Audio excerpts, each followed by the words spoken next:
ਭੁੱਖੇ ਪਿਆਰ ਦੇ ਪਿਆਸੇ ਨੇ ਹੱਸ ਕੇ ਬੋਲਣ ਦੇ ਵਫਾ ਦੀ ਆਸ ਤੇ ਆਦੀ ਨੇ ਜਾਨਾ ਰੋਲਣ ਦੇ ਖੁਆਰ ਹੋਵੇਗਾ ਇਹਨਾਂ ਨੂੰ ਨਾ ਖੁਆਰ ਤੇਰੀ ਖੁਦਾ ਗਵਾਏ ਮੇਰੀ ਗੱਲ ਤੇ ਇਤਬਾਰ ਕਰੀ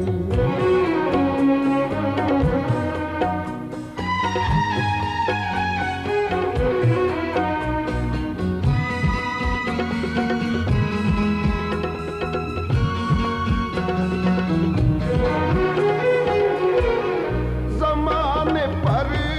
ਦੇ ਸਤਾਇਆਂ ਨੂੰ ਨਹੀਂ ਸਤਾਈਦਾ